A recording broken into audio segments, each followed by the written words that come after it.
The house still stands. That's what they whisper in the small towns that border the Georgia pines. That beyond the decaying fields and the overgrown path, the old Corbin estate still breathes. Its shutters hang loose. Its foundation sags beneath centuries of rain, and its chimneys lean like the bent necks of mourners. No one lives there now, but every storm seems to roll down toward it as if the sky itself remembers what the earth once saw. They call it Waverly Hall, though few remember why. The name survives in the mouths of the elderly like a curse disguised as nostalgia. In 1847, Colonel James Corbin was a man both admired and feared. A veteran of the Seminole Wars, a man of letters, and a man who believed too much in the sanctity of his own blood. The Corbins were old stock.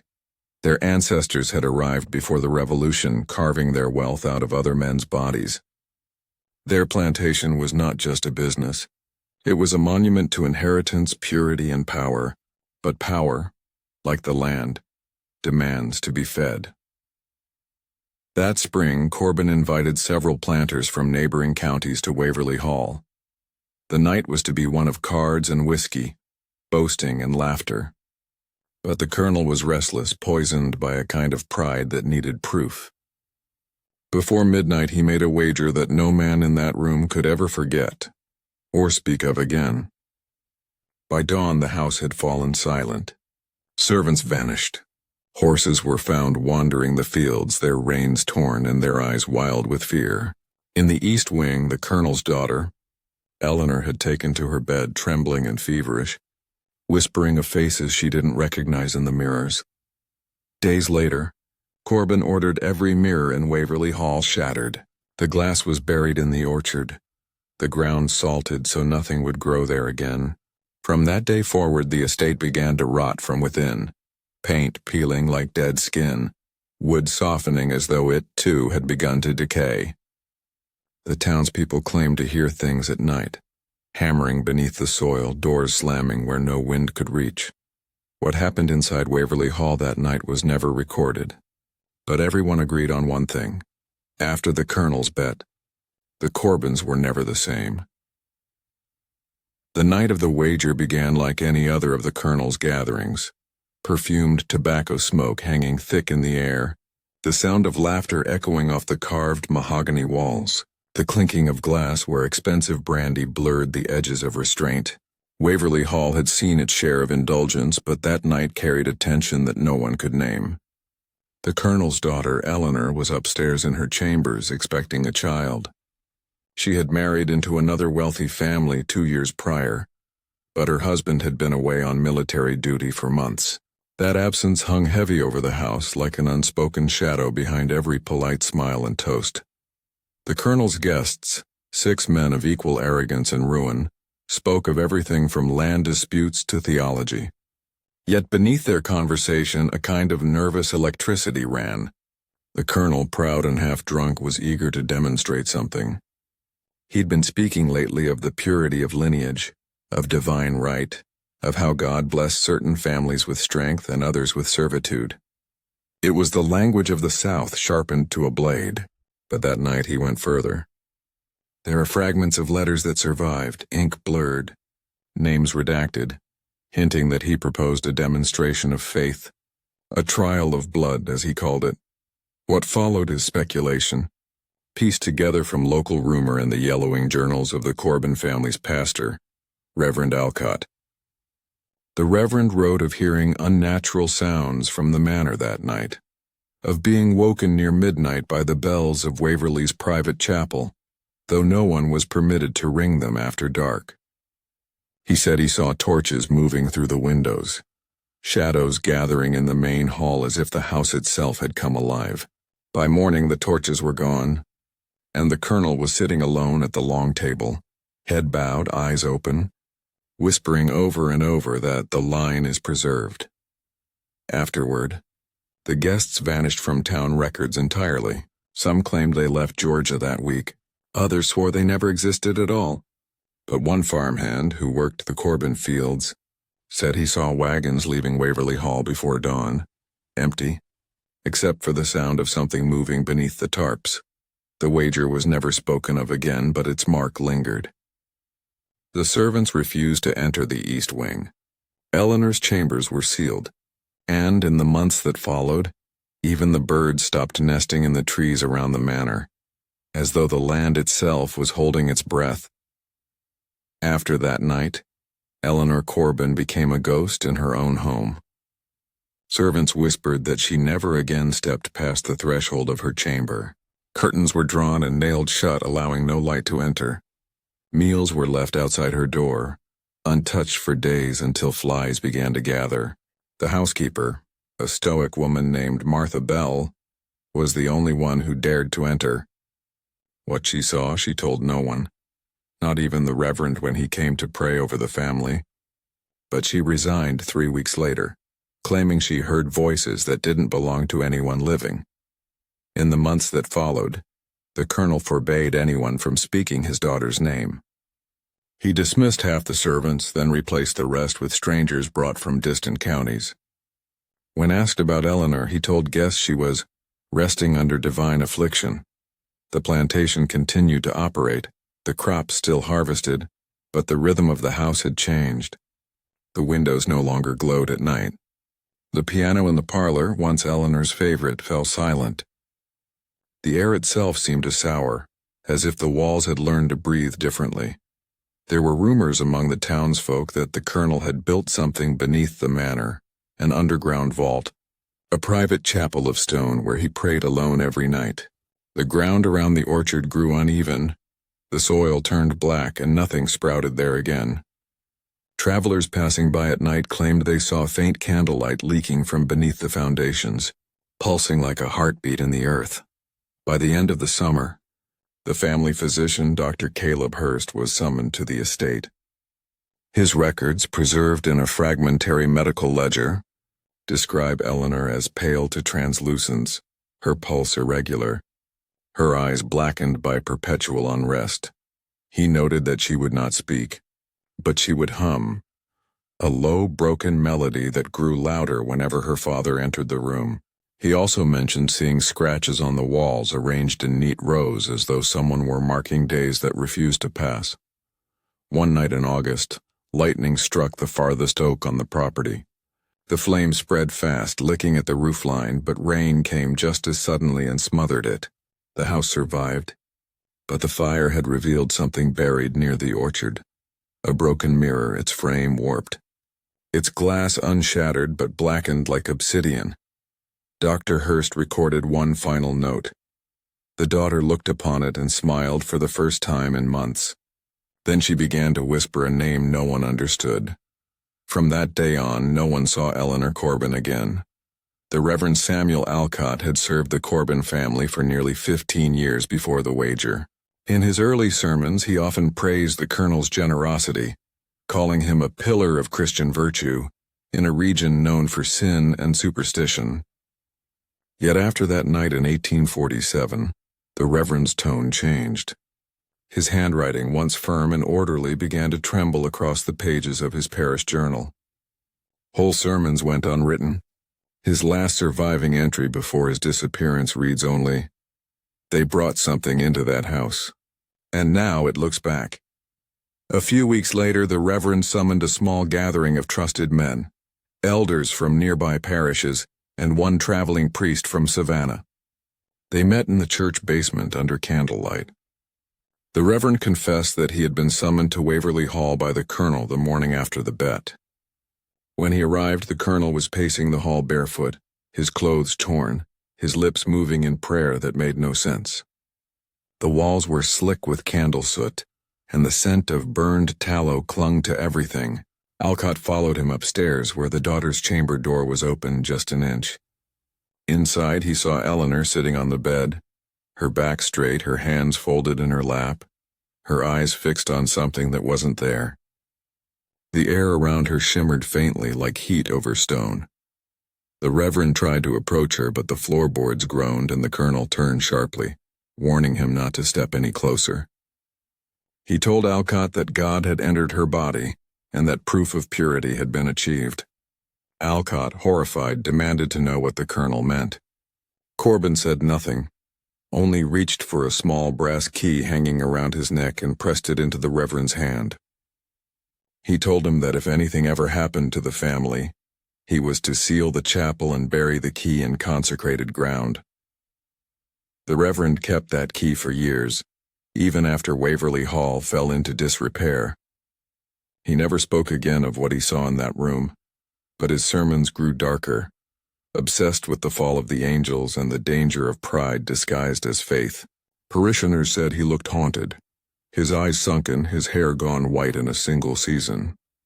Then one Sunday in 1851, he failed to appear at church. His Bible was found open on the pulpit to a single verse. The seed of the proud shall become the curse of the earth. 3 days later, townsfolk found his horse grazing at the edge of the Corbin property. His boots lay neatly beside a half-dug hole in the orchard. The brass key was never recovered. By the winter of 1851, the Corbin estate had grown quiet in a way that felt unnatural. There were no deliveries to the manor, no music from its parlor, and no trace of its servants. The smoke that once rose from its chimneys now bled from the ground itself, thin gray threads curling up from the soil after rain. The townspeople began to avoid the road that passed near the property, and even the mail riders started taking longer routes to bypass it altogether. The colonel had not been seen in months, though lights were reported flickering behind the boarded windows, long past midnight. It was during this uneasy winter that a group of local, and 3 farmers and a mason were hired to reinforce the manor's cellar. The request had come through an intermediary, a nervous lawyer from Macon who offered double the usual pay. The men accepted, desperate for money after a season of drought. They arrived one morning before sunrise, finding the estate shrouded in mist and silence. The main door opened before they could knock, creaking inward as if it had been waiting for them. Inside, the air was damp and metallic. The colonel appeared only briefly, his figure stooped and almost unrecognizable. He gave no greeting, merely gestured toward the eastern stairwell leading down beneath the chapel. "Break the archway," he muttered. "Seal it shut. No prayers." His voice cracked like old wood, and when one of the men dared ask what lay beyond, the colonel's gaze turned glassy. "Nothing worth finding," he said, and walked away. The workers descended into the passage and found that the ground opened into a narrow vault, long, low, and unevenly built. It smelled of lime, iron, and something older, something that lingered deep in the lungs. On one wall, an altar of carved stone stood half-buried, its surface etched with strange looping marks. Above it hung a single lantern, though no one could recall seeing anyone light it. One of the men, a mason named Reeve, noticed the wall behind the altar had been broken through and then patched again, as if something had tried to emerge. When their work was finished, the colonel paid them in silence, his hands trembling. 2 of the men refused the wages, saying the coins felt too warm. By nightfall, Reeve returned to the vault alone. His wife later said he came home pale, whispering about voices in the brick. He never went back to work after that day. The next spring, the chapel above was struck by lightning. It burned to ash in minutes, yet the ground beneath remained untouched, and when the flames finally died, townsfolk claimed they saw black smoke leaking not upward, but downward, drawn into the soil as though the fire had been pulled back into the earth. In the spring of 1852, rain came early and refused to stop. It fell in sheets, turning the Georgia clay into a red slurry that clung to boots and horse hooves like blood. Fields drowned, fences collapsed under the weight of water, but it was Waverley Hall that suffered most. The estate sat on a rise overlooking the river, and when the floodwaters surged, they didn't wash past it. They circled, as if drawn by some invisible hand. For weeks the house stood like an island in a boiling sea of mud, cut off from the rest of the county. Those who ventured close swore that the rain didn't sound natural near the manor. It fell harder there, as if hammering against something hollow. The thunder always gathered directly above the roof, and when the lightning struck, it seemed to be drawn downward into the earth rather than splitting the sky. Travelers passing on the opposite ridge reported seeing faint lights in the flooded orchard, shapes moving beneath the water, lanterns drifting against the current. One man swore he saw the reflection of a woman's face beneath the surface, pale and unblinking, her hair floating like smoke. When the storm finally broke, much of the land around the estate had shifted. The trees nearest the chapel's ruins were uprooted, their roots twisted together like knotted hands. The once orderly rows of the orchard had been rearranged, as if the soil itself had been turned over from beneath. In the heart of the new hollow, a sinkhole had opened, a wide black pit swallowing part of the east lawn. From its rim, the air rose warm and stinking of rust. Colonel Corbin emerged from his isolation soon after, thinner, gray-haired, his face covered in fine red streaks from the constant rain. He ordered men from the town to haul stone to the property to fill the pit, but each time they dumped the rubble, the ground seemed to swallow it whole as if it had no bottom. The colonel, in a desperate act, erected a small iron fence around the sinkhole and posted a sign, Deus vetat, God forbids. Within months, fever broke out among those who had worked near the hole. Their skin erupted in sores that refused to close, and their dreams filled with the sound of dripping water and whispered hymns. The local doctor could not explain it, calling it the Waverley sickness. Families moved away, farms were abandoned. The town that once thrived on Corbin's wealth began to shrink, its people whispering that the river no longer flowed clean because something beneath the estate had poisoned it. By year's end, Waverley Hall stood alone again, silent amid the dead fields, surrounded by stagnant pools that reflected a sky perpetually gray. The colonel stopped attending church, stopped accepting visitors, and was last seen kneeling beside the fence at night, muttering prayers into the earth. No one knew if he was praying to God, or to whatever now answered from below. By the late 1850s, Waverley Hall had already become a place of whispers and avoidance. Maps still marked it, but few dared to tread the roads that led toward its swollen fields. The colonel had outlived nearly everyone who once dined in his parlor, and his name had become something like a warning mothers used to hush their children. Keep away from the Corbin land, or the colonel will call you in.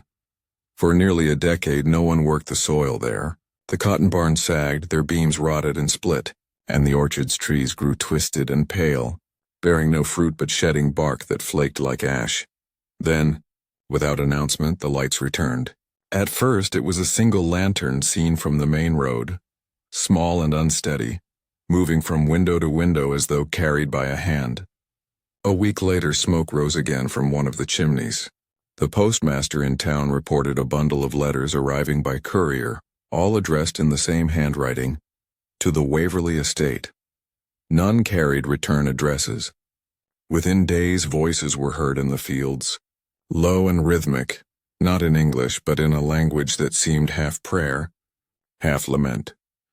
When the nearest farmer, a man named Wilkes, ventured near the edge of the property, he claimed to have seen figures working the land. Dark silhouettes bent over the mud, barefoot, moving in eerie synchronization. They wore no hats, no shoes, no coats, despite the chill. At dusk, they walked in a line toward the manor's back steps, disappearing into the shadows as though melting into the house itself. Wilkes said he called out to them once, but none turned. He left that night and never returned. A month later, a group of travelers passing through the region found themselves lost and took shelter in a derelict barn near the Corbin estate. They said they were awakened around midnight by the sound of singing, soft, layered voices rising and falling in perfect harmony, echoing across the flooded fields. One of the travelers described the sound as beautiful but wrong, like a hymn sung backward. When dawn came, they found the ground around the barn covered in footprints, bare, small, and arranged in perfect circles. The townsfolk wanted explanations.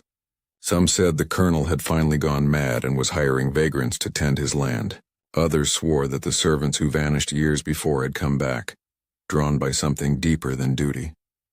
But the old preacher in town, a man who remembered Reverend Alcott's final sermons, said quietly, "They were never gone, only buried in the wrong place."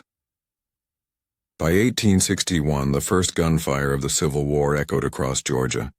But for those who lived near Waverly Hall, the war had already been raging for years, between the living and whatever now moved through the house at night, sweeping the floors and lighting the candles for a master who no longer slept. When the first Confederate banners were raised across Georgia, Waverly Hall stood like a ghost among the living, its shutters closed, its soil unyielding, its master a relic of a world already rotting from within. The war arrived not as cannon fire, but as an echo of what the Corbins had already become. A family consumed by pride, secrecy, and the silent belief that blood could not decay. The colonel, though aged and frail, offered his estate as a Confederate supply post.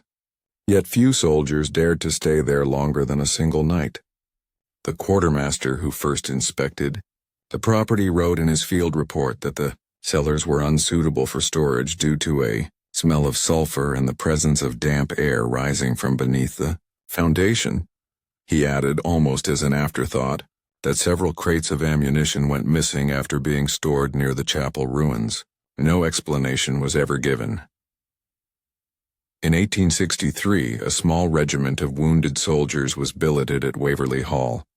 They came during the summer heat, their bodies torn by shrapnel, their minds fevered. The colonel, by then walking with a cane, greeted them at the door with formal courtesy as if unaware of the decay surrounding him. But the men who entered the manor soon realized something was terribly wrong. They claimed that the walls seemed to sweat in the evenings, that the candles refused to stay lit after midnight, and that in the long corridors, they sometimes heard the faint sobbing of a woman echoing from the upper floors. 2 soldiers disappeared within the first week. A search party found their rifles in the orchard, arranged neatly beside one another. Their footprints led into the sinkhole behind the iron fence and stopped at the edge. The colonel ordered the men to leave it undisturbed, insisting that the ground has claimed enough.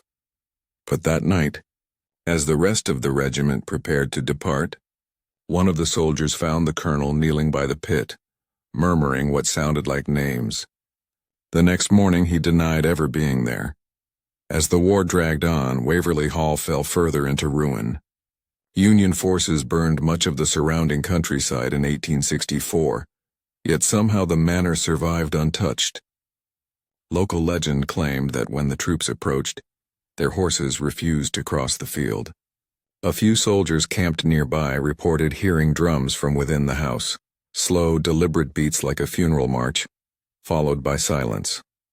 One man later wrote in a letter home, "It felt as though the house was listening to us, not the other way around." When the war finally ended, the colonel was gone. His will, discovered years later, contained no record of his burial. Instead, a single line appeared in the margins beside his name. The debt remains unpaid until the bloodline ends. The house survived the burning of the South, but it did not heal. The fields lay barren, the orchards skeletal, and the servants, if they ever were servants, still moved through the halls at night, singing in voices too soft to be human. When the war ended, the ruins of Waverly Hall sat in silence, half swallowed by weeds and the dark shape of the forest that had grown closer each year. The manor seemed deserted, yet smoke was sometimes seen curling from its chimneys on windless nights. By then, no one dared to set foot beyond its gates. The colonel's disappearance had closed the last chapter of a terrible story, or so the town believed. But in the winter of 1872, a woman appeared at the courthouse in nearby Milledgeville claiming to be Eleanor Corbin. She came in the middle of a storm, her arrival unannounced. Witnesses described her as tall and slender, dressed in mourning black, though no member of her family had died recently that anyone knew of.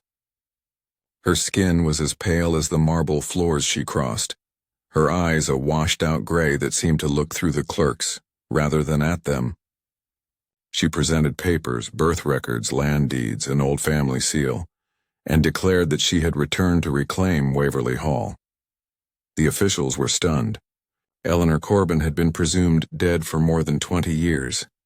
The few who still remembered her described her as delicate, golden-haired, and fragile. The woman before them was none of those things. A clerk later testified that she spoke with a strange precision, her voice soft but heavy, as if echoing from somewhere deeper than her throat. When asked where she had been all that time, she smiled faintly and said, "Waiting beneath the house for the flood to pass." Within weeks, she moved back into Waverly Hall. Farmers passing by reported seeing lights in every window again. Though the estate had no known servants or supplies, at night people said they could hear piano music drifting across the waterlogged fields. The same melody Eleanor had been known to play as a girl, only slower, as though the hands performing it no longer remembered what joy felt like. The local reverend visited once, hoping to welcome her back into the congregation. He returned shaken and refused to speak of what he saw. In his notes, later found among his effects, he wrote, "The woman wears her age like borrowed clothing. The air around her shivers when she prays. By the following spring, a sickness spread through the nearest settlement. Children waking with bleeding gums, livestock born with twisted legs, crops that turned white before ripening. People said it began the week Eleanor lit the lanterns in Waverly Hall again. They began calling her the Widow of Waverly, a title both respectful and fearful. One evening, a group of men rode to the estate intending to confront her. None entered the manor, but one approached close enough to see her standing on the balcony, staring toward the orchard where the ground still sank. The lantern in her hand burned with a pale, unnatural glow. She did not move or speak even as thunder rolled overhead. The men left before midnight. By morning, every horse that had carried them was found dead along the road, eyes wide open, bodies unmarked, and still, every night after that, the piano continued to play. In 1876, 4 years after the woman calling herself Eleanor Corbin returned to Waverly Hall, a child appeared. No one saw where he came from.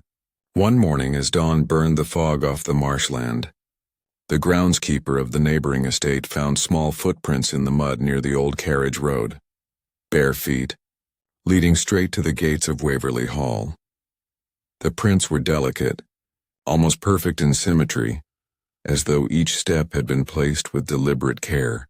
That evening, the lights in the manor flared brighter than ever, spilling across the fields in white bands that pulsed like the slow beat of a heart. The townsfolk first learned of the child from a peddler who claimed to have seen him through one of the broken windows. He was sitting at the piano, the man said, playing the same tune again and again, but the keys weren't moving. When the peddler was asked how he could have seen such a thing in the dark, he replied that the boy's face glowed faintly, as if lit from within. Weeks later, the woman, Eleanor, or whoever she was, began sending letters to the courthouse again. Her handwriting was smooth and confident, the ink pale as dried blood. Each letter carried the same signature beneath her name, "For the heir of Waverly." The officials dismissed them as the delusions of a recluse until one envelope arrived containing a birth certificate, dated that same year, bearing a seal identical to the one used by the colonel decades earlier. Where the father's name should have been, there was only a single Latin word, subterraneous. No one ever saw the child up close, but those who passed the property claimed they sometimes glimpsed him from afar, standing in the high windows, head tilted, watching the road. He was said to wear an old-fashioned white nightshirt, and his hair, though fine and fair, never seemed to move even when the wind tore through the trees. A few locals whispered that they had seen 2 shadows in his room instead of 1. By the autumn of that year, the town's animals began acting strangely. Dogs refused to go near the estate, cattle grew restless at dusk, and birds flew in crooked circles over the orchard before falling dead to the ground. One evening, a farm boy heard the sound of a lullaby drifting from the direction of Waverly Hall, soft, unhurried, and sung in a woman's voice.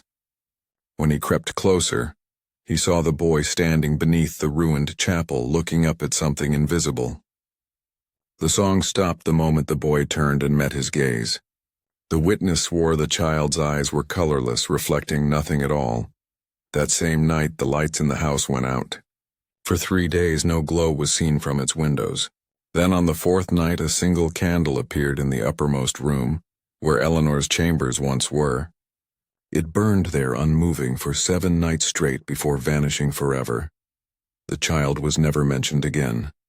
But from that year onward, the deed to Waverley Hall bore a new name beneath Eleanor's: J. Corbin, heir. No one in town ever learned what the J stood for. Some said James, after the colonel.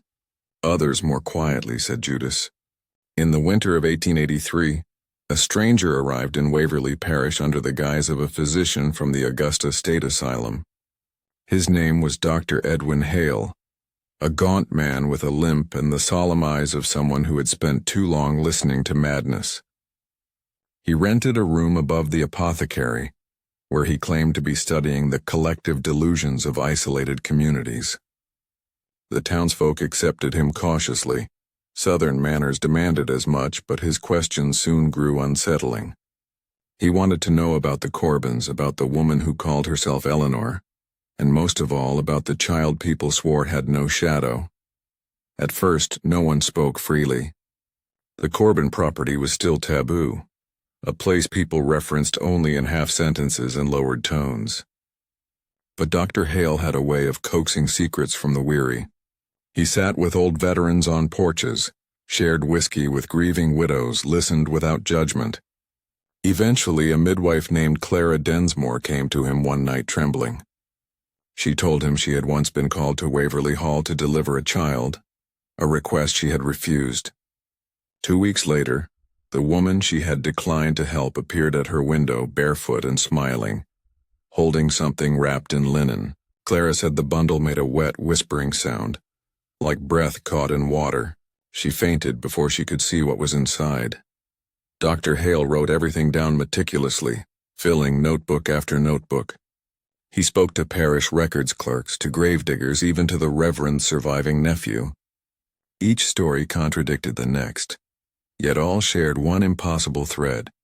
Every witness claimed that the Corbins had found a way to keep life where it should not continue. Hale's fascination turned to obsession. In his private notes, he confessed to suffering visions, flashes of corridors lined with roots, walls breathing, a child's laugh echoing beneath stone. His handwriting deteriorated, curling into frantic spirals. He stopped sleeping, stopped eating, and began sketching strange geometric patterns that no one could decipher. One night, the apothecary's assistant heard him shouting in his room, "It's not her house, it's her womb." By spring, he vanished.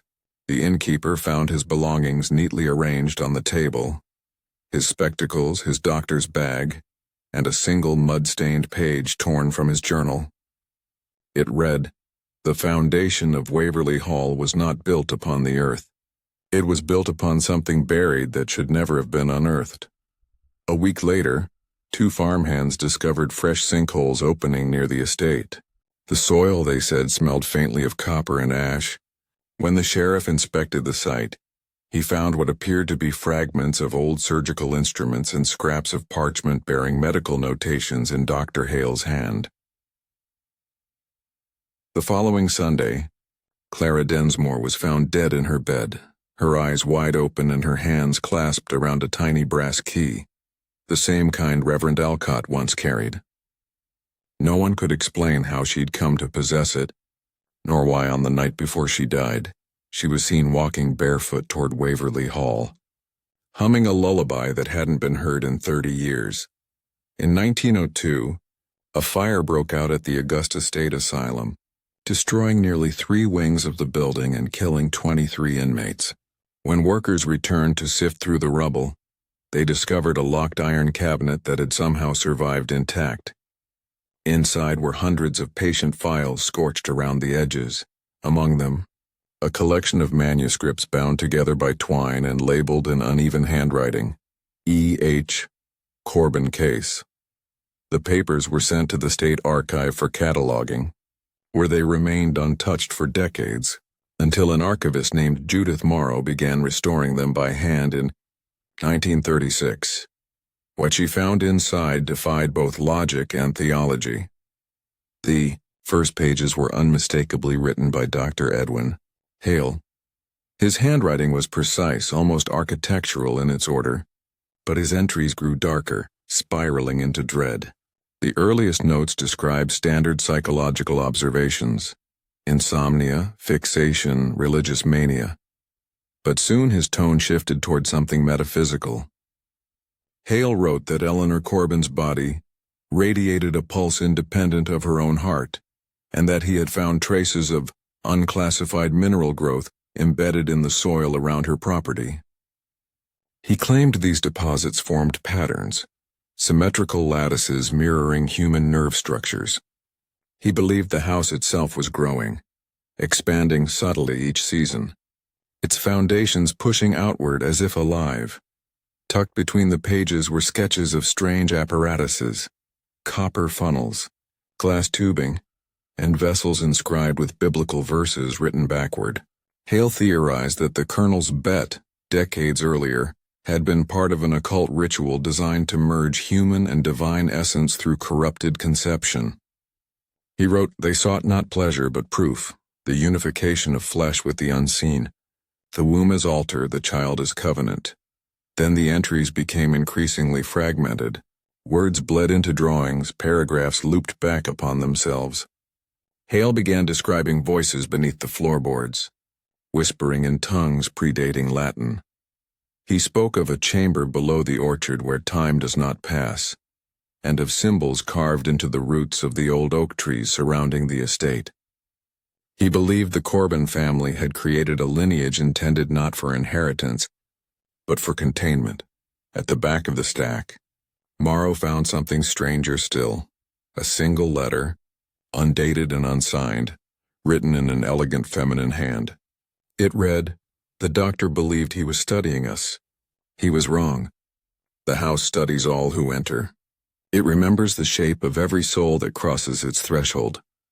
Judith Morrow sent the documents to her supervisor for review, but received no reply. 3 days later, she failed to report to work. Her apartment was found undisturbed, except for a half-burned candle on her desk and a page from Hale's notes left open beside it. The final line read, "If she ever bore a child again, it would not be born, it would return." After her disappearance, the archives sealed the Corbin papers indefinitely. The catalog entry remains to this day, marked only with a warning in red ink. "Do not request. Restricted by state order." 1936. By 1924, the world had forgotten Waverly Hall. The Civil War was a ghost, the South had industrialized, and the Corbin name had faded into a murmur spoken only by the oldest residents. The manor itself was swallowed by vines and silence, its windows black, its roof half collapsed, the orchard gone wild. Then came the surveyors. The Georgia Land and Mineral Company had begun purchasing neglected properties across the region, searching for deposits of clay and coal. Waverly Hall sat squarely on one of their plots. To the new investors, it was just another derelict plantation waiting to be sold or stripped. But when the first crew arrived to clear the site, the foreman, Albert Dunn, noted that his compass refused to settle anywhere near the property. The needle spun endlessly as if caught between poles. The men laughed it off at first until they noticed that sound behaved differently there. Voices echoed long after they were spoken, and footsteps seemed to come from places no one was standing. Still, the company pushed on. Within a week, they began digging test shafts near the southern field, where Hale's journals had described the chamber below the orchard. Beneath just 3 feet of soil, they struck stone, not bedrock, but something carved. Smooth surfaces, intersecting angles, shapes too deliberate to be natural. When they cleared more dirt, they uncovered a staircase spiraling down into darkness. The opening exhaled a warm, metallic scent, like blood left too long in iron bowls. Albert ordered the men to seal it back up, but by dusk, one of the workers had already gone missing. His lantern was found halfway down the stairs, its glass cracked inward as if something had pressed against it from above. They left the site immediately. That night, Albert recorded a statement in his logbook. There's something breathing down there. Not like wind, like lungs.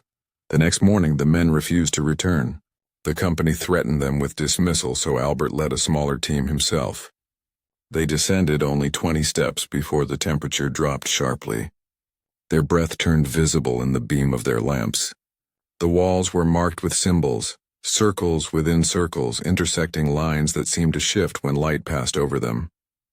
Then they heard it. A sound like a child humming far below, the same tune repeating, slow and uneven. Albert climbed out first. The others followed, except for one who lingered long enough to touch the carvings. He told them afterward that the stone was warm. By the time they reached the trucks, his fingertips were blistered. He would later lose both hands to an infection no doctor could name. The company closed the project the next day. Officially, they cited structural instability and hazardous gas, but locals said otherwise. They claimed that every man who worked the site began dreaming the same dream. Standing before Waverly Hall as a figure in white beckoned from an upstairs window, whispering their names in perfect unison. 3 months later, Albert Dunn was found drowned in his own bathtub. The coroner ruled it suicide, but his wife swore she'd seen him smiling underwater. The investigation ended there. The company sold the property back to the county for $1. By the end of that year, the vines had covered the gates again, and Waverly Hall returned to silence. But those who passed along the road said they sometimes heard the sound of digging from beneath the earth, slow, deliberate, and impossibly deep. Spring of 1925 brought rain without pause. The rivers swelled, the ground sank, and the county sent work crews to divert the flooding from the old Corbin estate. As they dug trenches around the property, one of the laborers, Thomas Red, a quiet man from Savannah, struck something hard and hollow beneath the soaked soil. When he pried it open with his shovel, a deep, resonant tone rose from the ground like the echo of a vast bell buried miles below. Everyone froze. The sound didn't fade. It pulsed, steady and rhythmic, as though coming from somewhere alive. That night the rain stopped, but the sound continued. It was faint at first, like distant singing carried on the wind. By morning it had grown clearer, a slow, mournful hum, multiple voices blending in unnatural harmony. The workers described it as a choir of breath, neither male nor female, neither human nor divine. Those who stayed longer than a few minutes began to feel dizzy, as if the sound were vibrating inside their skulls. The foreman ordered them off the property, but Thomas refused to leave. He stood at the trench's edge, tears running down his face, whispering that he could hear his mother's voice among the others. The next day, Thomas was gone. His boots remained half submerged in the mud facing toward Waverly Hall. Search dogs refused to approach the area, whining and snapping at their handlers. The sheriff closed the site and declared the disappearance unexplained but accidental. But that night, residents across the county heard the same humming, coming not from the ground this time, but from the trees. Locals began reporting strange phenomena. Windows trembled though the air was still. Roots surfaced in spirals, breaking through the roads like veins searching for light. One farmer claimed to have found his entire orchard bowed in one direction, as if the trees were listening. Others swore the soil itself had grown warm. By the week's end, 6 families fled their homes, leaving furniture, livestock, and everything they owned behind. The county sent engineers to investigate. They brought instruments to measure seismic activity, but their devices malfunctioned. Compasses spun, needles jammed, and one camera, an early model using magnesium flash, captured an image that no one could explain. The photograph showed the trench under moonlight, the ground rippling as though liquid, and in the center, faint but visible, stood a figure, not solid, just a silhouette of brightness shaped like a woman holding a child. The engineers sealed the site immediately, but it was too late. 2 days later, cracks opened in the chapel ruins, and a low, continuous note began emanating from beneath the floorboards of the old altar. The noise was identical to what had been heard near the trench, a resonant hum, human yet not, Locals said it was the earth itself singing. Others whispered it was the Corbin bloodline, still alive somewhere beneath, calling to be acknowledged. By midsummer the sound had faded, but the trees never stood straight again. They remained permanently tilted toward the ruins, their roots fused together like the strands of some buried body, and when the wind passed through them at night, travelers claimed the melody returned, a ghostly harmony that followed the road for miles, whispering a name no one had spoken in generations: Eleanor. By the autumn of 1926, the ground around Waverly Hall had begun to rot in strange, deliberate patterns. It started with the crops in neighboring farms. First a ring of blackened soil, then stalks bending inward, forming spirals that no weather could explain. Farmers blamed disease, but when they burned the fields, the flames would not spread. They only hissed and sputtered, as if smothered by something alive beneath the dirt. Soon after, a new growth appeared. Long, cord-like vines the color of wet ink.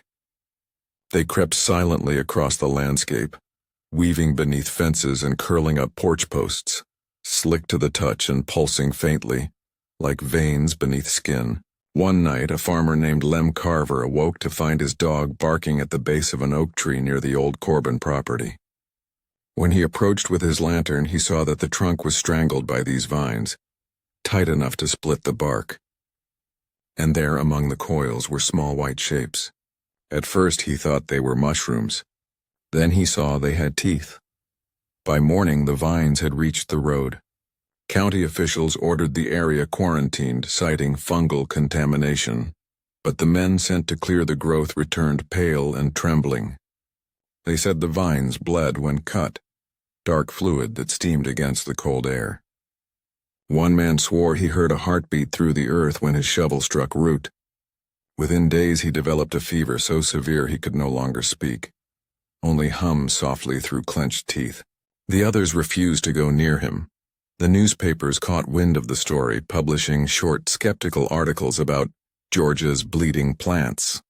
Most dismissed it as superstition, but those who lived near Waverly Hall knew better.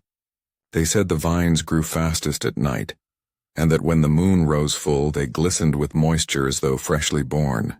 Old residents remembered the Corbins and whispered that the family's curse had finally breached the soil, that what had been buried alive was now clawing its way back into the world.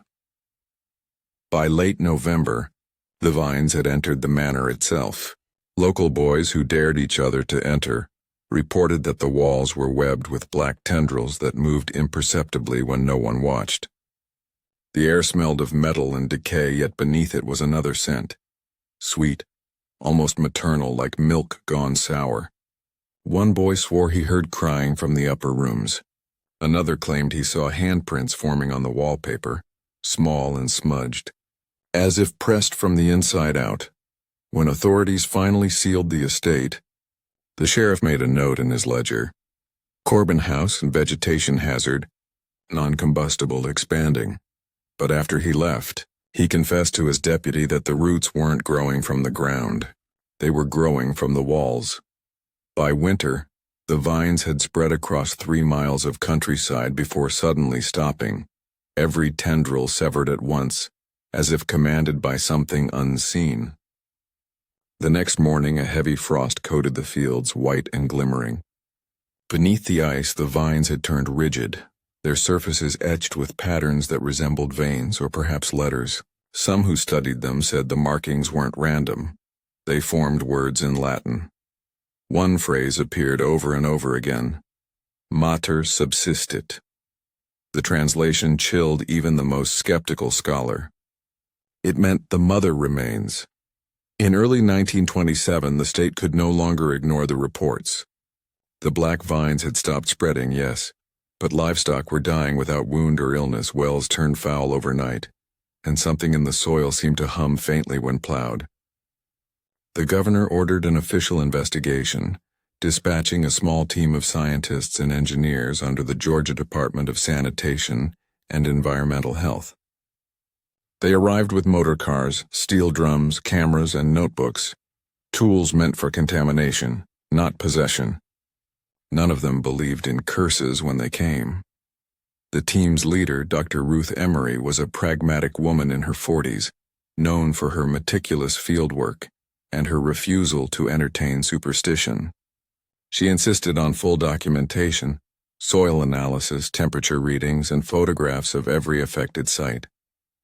Her initial report described organic residue of unknown cellular structure and a biomineral composite exhibiting pulsation upon exposure to light.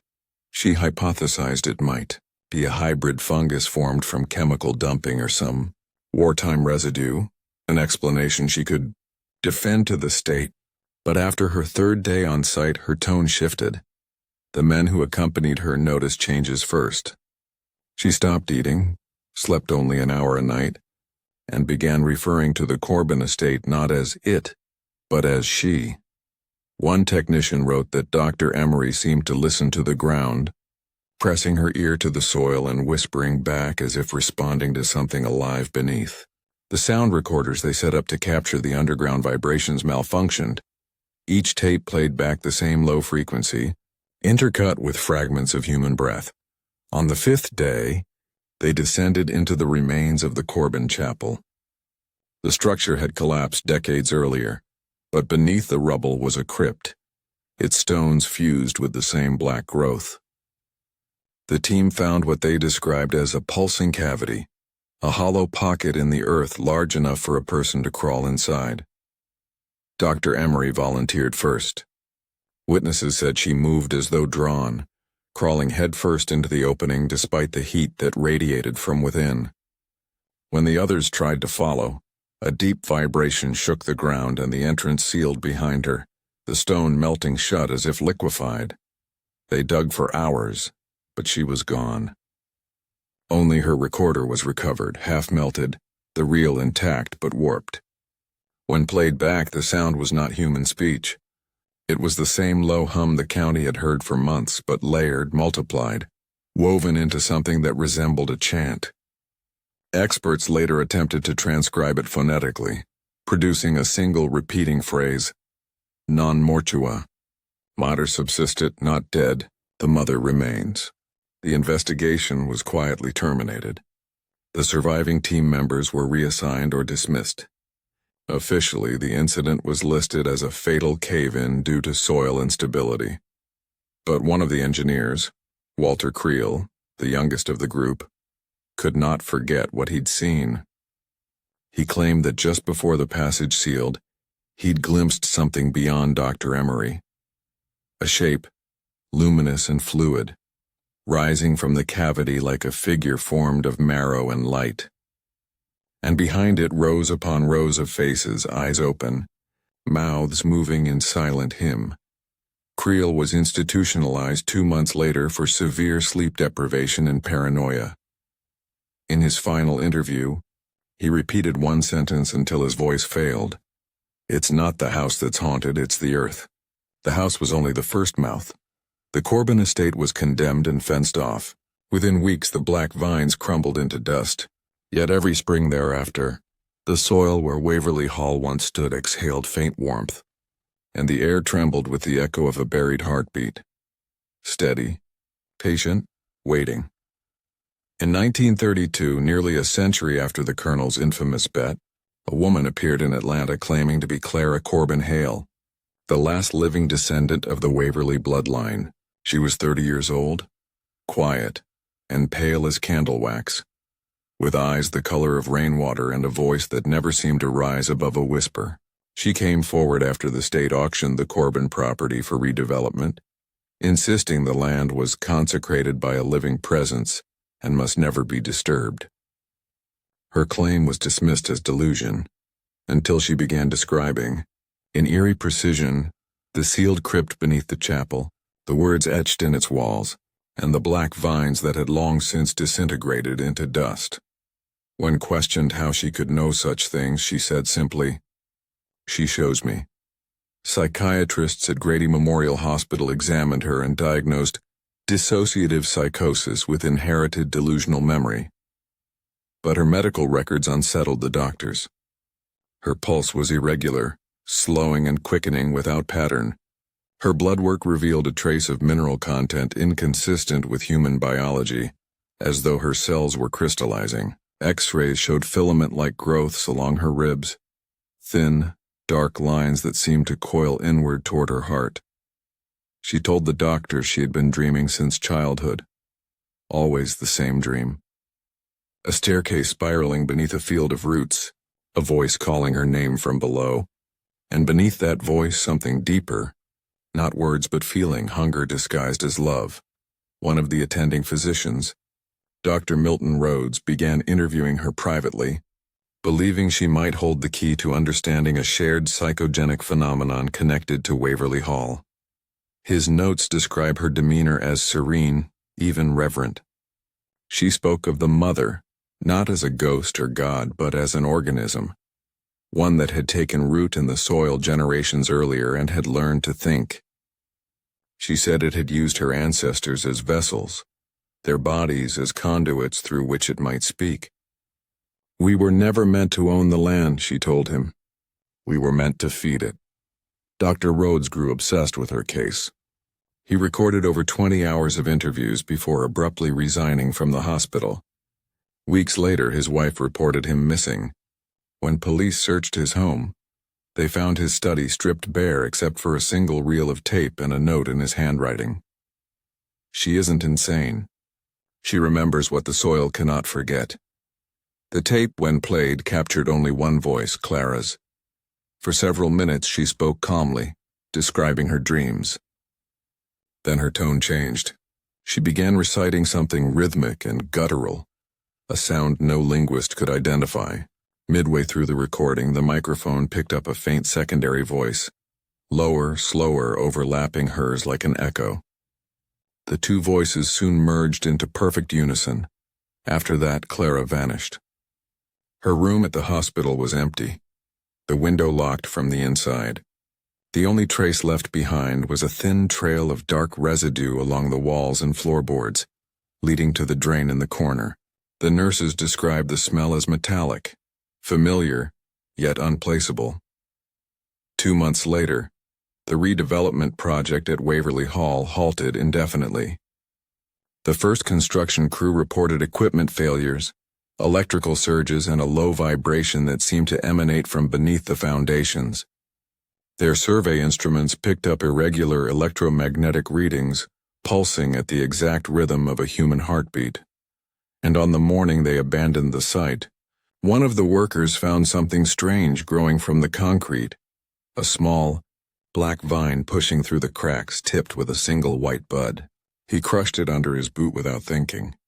By that night his skin had turned pale gray and he was dead before sunrise. The coroner's report described internal petrification. Some said it was a curse, others an infection. But those who remembered the stories of Waverly Hall whispered something darker, that the bloodline had called her home, and that the mother had finally found her child. By 1935, the Corbin land had been left untouched for nearly 3 years. Fences rusted, weeds climbed over survey markers, and the silence of the place became its own warning. Yet those who lived within a mile of the old property began noticing strange phenomena, small at first, almost beautiful in their strangeness. Rainwater refused to soak into the ground. Puddles remained unmoving, mirroring the sky even on cloudy days. At night, the wind carried the faintest echo of voices, fragments of old hymns, laughter, and sometimes crying that seemed to come from beneath the fields rather than above them. The county sent workers to install drainage trenches, but their shovels struck something hard just beneath the topsoil. It wasn't rock. It was smooth, cool, and slightly pliant, like flesh stretched thin over bone. When they tried to cut through it, a dark fluid seeped upward, smelling of rust and decay. Within hours, every plant within 20 feet had withered to ash. The men swore the ground pulsed under their boots before they fled. Soon after, residents began experiencing dreams that didn't belong to them. A woman in town dreamed of childbirth, painful and unending. A schoolteacher dreamed of drowning in warm earth, her lungs filling not with water but with whispers. A farmer dreamed of a great white hand reaching from the roots to touch his face, and when he awoke, The skin of his cheek bore a faint imprint shaped like fingers. Those who studied the Corbin files decades later called it psychogenic contamination, but the locals had another name for it: the remembering. They believed the land itself was waking up, remembering every footstep, every scream, every secret it had swallowed since 1847. One elderly resident, a former field hand who'd worked the Corbin estate as a boy, claimed he'd seen the soil move, like breath, he said. It exhales when the moon is high. In the summer of that year, the county ordered the area sealed for good.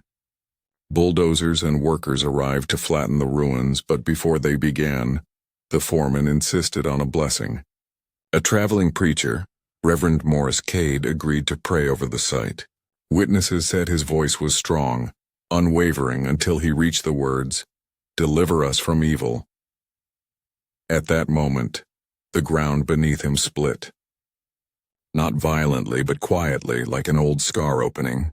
Steam rose from the fissure, and the preacher staggered back, clutching his chest. His heart had stopped instantly, though his eyes remained open. When they closed his lids, a grain of black soil slipped from beneath each one. The men refused to continue. The machinery was left behind, engines still idling, their operators pale and shaking. For weeks afterward, the earth hummed louder than ever. And then, silence. When the dust finally settled, the land seemed peaceful again. Grass began to grow, and animals returned cautiously to graze. But every spring, without fail, a circle of ground near the old orchard remained barren. Locals said it was the size of a woman's womb if laid across the earth. Nothing ever grew there, not even weeds. And on the anniversary of the Colonel's bet, May 3, 1847, residents swore they could hear a heartbeat in the soil again. Slow, steady, patient, as though the land itself was still remembering, and waiting to finish the story it began. In 1951, the Corbin property resurfaced in academic circles. The newly established Southern Institute of Anthropology had begun funding excavations across Georgia, seeking to document sites of historical trauma from the antebellum period. The Corbin estate, its records fragmentary, its history soaked in rumor, proved irresistible. No one spoke of the deaths, the whispers, or the old county bands. To the scholars, it was simply a field study, an opportunity to reclaim forgotten Southern memory, to confront the ghosts of slavery with science and objectivity. They arrived that April, 5 graduate students, a supervising professor named Dr. Leonard Abner, and a photographer, Marie Lawton, who was writing her thesis on ritual architecture in plantation chapels. They set up their tents beside the old orchard, right above the patch of ground locals refused to step on. They laughed when warned about it, dismissed it as folklore, rural hysteria. Yet, as Marie later wrote in her surviving field notes, there was something about the silence there, thicker than air, heavy, almost watchful. On the 3rd day, their digging unearthed the remnants of the Corbin chapel. What they found was not stone, but something else entirely. Beneath the first layer of earth lay a structure that looked organic, ribs of calcified material curving upward like the remains of a gigantic creature. It was warm to the touch. When the team exposed more of it, they realized the ribs were hollow, resonant. If you tapped them, they gave off a low, ringing tone like the sound inside a cathedral bell. Dr. Abner ordered samples. But when he cut into one, the interior wasn't bone, it was soft, fibrous, pulsing faintly. That night, Marie couldn't sleep. She claimed she heard breathing from beneath her tent, and in the distance a rhythmic thudding, slow and wet. When she awoke, one of the students, Harold Dunn, was missing. His bedroll was empty, his boot still beside the fire. They searched until dawn, calling his name into the fog. What they found half buried near the excavation pit was his body, or what was left of it. His skin had turned ashen, dry as though every drop of moisture had been drawn from him. His mouth was open wide, and inside, packed tightly, was black soil. Abner wanted to leave, but the university demanded results. "The press is watching," they wrote. "Proceed." So they stayed another day. The final entry in Marie's notebook was written in shaking hand. The ground is alive. It moves when we breathe. It knows our names. By dusk, the camp had gone silent. A local farmer passing by the next morning saw no one, only the dig site, freshly sealed, the soil smooth and dark, as though nothing had ever disturbed it. The university quietly canceled the project, citing unstable conditions. The families of the missing received compensation and silence. Years later, when another team reviewed Marie's photographs, they noticed something in the last frame. It showed the excavation pit, lit by lanterns, the shadow of the chapel's ribs stretching across the ground. But beneath the ribs, faintly visible, was a human shape curled within the earth. A woman's silhouette, half-formed, half-buried, her arms folded over her belly. Her eyes were open, and though the photograph was taken in complete stillness, the soil around her appeared to be rippling, like the surface of water disturbed by breath. By 1953, the Corbin property had disappeared from official maps. Roads once leading to it were redirected, aerial photographs cropped, and even its coordinates were reclassified under agricultural restriction. But the locals still whispered about the nights when the wind carried the sound of a woman singing through the pine rows, a song that made animals wail and lights flicker for miles. It began in early spring, when the earth thawed and the first rains came. The ground, they said, was breathing again. In March of that year, heavy floods swept through Harris County. The torrents tore open the old orchard hill where the excavation had taken place, exposing the buried ribs and the soft, dark soil beneath. A passing truck driver reported seeing movement under the water, like something big trying to rise. The county dispatched a single worker to assess the damage. His name was Thomas Ray, a quiet man, widowed young. He arrived at dawn and never returned. When a search party found his truck, it was still idling, door open, radio humming static. His boots were beside a fresh crater in the mud. Inside it was a depression shaped like a human body, still warm to the touch. No footprints led away. Just below the surface, something pulsed faintly, keeping rhythm with the storm's dying thunder. For days after, a low tremor ran through the valley, as if the land itself were adjusting to a new weight. Locals heard whispers in the wind, not words but the suggestion of language, slow, drawn-out syllables that seemed to form and dissolve like fog. One farmer, who ventured too close to the hill, later told his wife that he'd seen a figure standing there at dusk, a woman with long hair the color of earth, her body slick with mud, eyes shining with an impossible calm. She looked pregnant, he said, but not like she carried a child, more like she carried a world. Within a week, vegetation around the site began to grow at unnatural speed. Vines the width of wrists twisted around fence posts. Trees split their own bark and blossoms bloomed in the dark. But every living thing that touched that soil, every insect, bird, and mammal, eventually lay still, their bodies drying from within. The plants did not rot. They absorbed. The Corbin land was feeding again. Then came the storm of May 3rd, the anniversary of the Colonel's bet.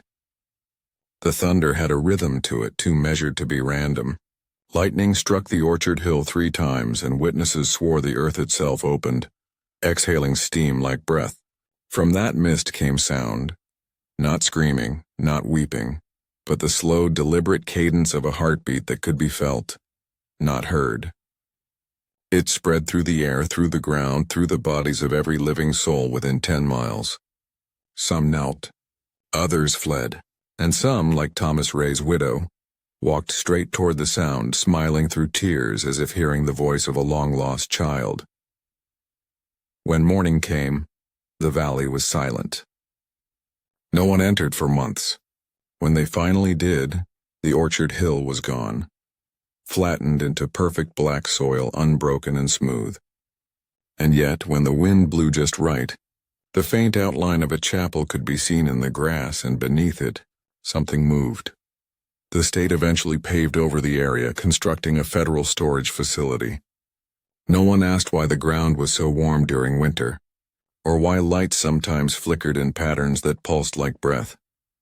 But those who live nearby say that on certain nights, if you press your ear to the earth, you can hear the soil humming, not in warning but in lullaby. A woman's voice, low and steady, whispering in a tongue older than memory. And if you listen too long, your heart begins to follow her rhythm. The Corbin land never died. It simply learned how to sleep.